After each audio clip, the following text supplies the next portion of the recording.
Hi guys, welcome back to the channel for another video. Doing a very quick one with you tonight while I wait for my sweet potato to bake. I'm sitting at my kitchen table because it's the one place I have semi-decent lighting.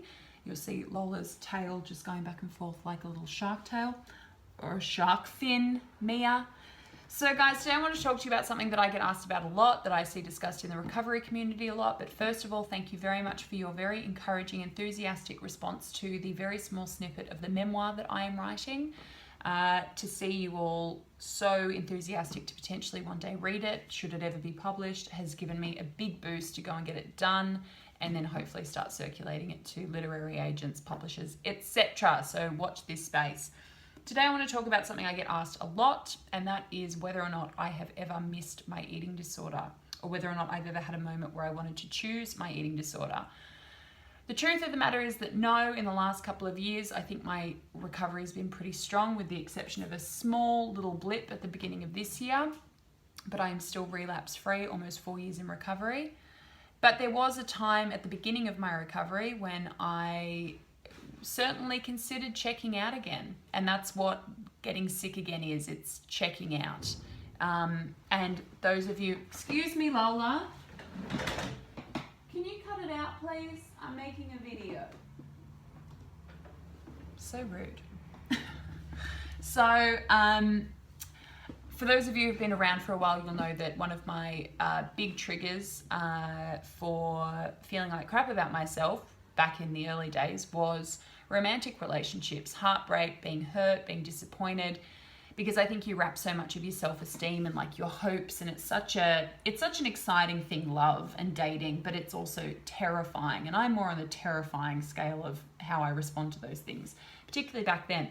And when I was early in recovery, I was dating a guy who I didn't find out until much later had just got out of a really serious relationship and had just moved to Sydney and really had no business getting in a relationship or dating anyone, and he ghosted on me.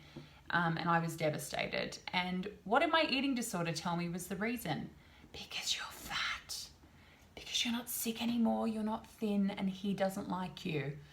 Whereas a year later, I got a full-on novel-length text apology explaining that he had been in a super serious relationship, that he shouldn't have been dating anyone, but he really liked me and didn't want to miss the opportunity of getting to know me, but still, it wasn't going to work out.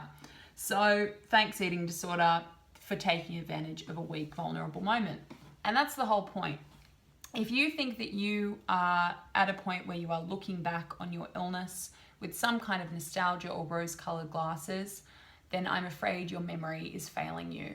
And all it is presenting itself as a solution. As a solution that didn't solve anything the first time, but maybe it will this time, which is part of its pretty arrogant marketing strategy when it sort of came back to me as this, well, if we get you to lose some weight, then no one will ever hurt you like this again. And I was like, hang on, that's what you told me for 6 years and it didn't work then, so why the hell is it going to work now? And I was very lucky that I had a psychologist who I could talk through all of that with, and she could help me unpack that and help me to discern, you know, what was the eating disorder and what was me, and, you know, separate those voices out. But I worked out very quickly that picking the eating disorder back up is not a solution. It is not a way to avoid pain, or it's not going to replace the pain and the heartbreak and the hurt and the trauma. That's what it presents itself as. If you keep me, I will protect you from all of these terrible feelings and you won't have to deal with them. Well, I'm sorry, my friends, as I've said on this channel before, but not for a while, and I'll probably leave this metaphor out of the memoir. Feelings are like diarrhea. They're going to come out. You can't avoid them. There's going to be some momentum at some point, and you're going to have to deal with them. Feelings are going to be waiting for you regardless of whether or not you're sick for 6 months or a year or 6 years or 10 years or 20 years or 30 years or 40 years.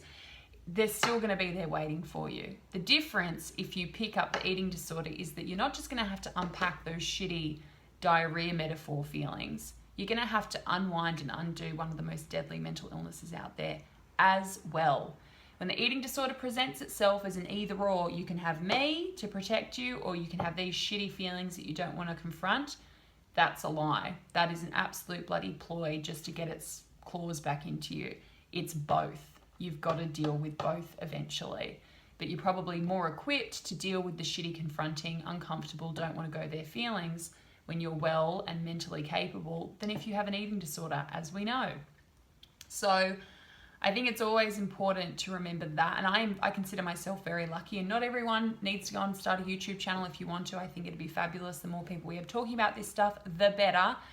But that's why I'm so grateful for this channel, because if at any time I felt I was having a weak moment where it seemed like the answer to all of my problems was my weight, I had these videos to go and look back on, and I could chart my progress. When I thought I hadn't come that far, I could see it in the videos, from this quiet, meek, mild, embarrassed person in that first video who's like a floating head with a yellow background, to even who I was just a couple of months later in my videos, to who I was a year later, to who I was 2 years later, to who I am now. I can chart that progress. So I am grateful for that. I think if you don't have something like a touchstone to go and look back on, you need to do some deep memory mining and really get real with what your life was like when you were sick.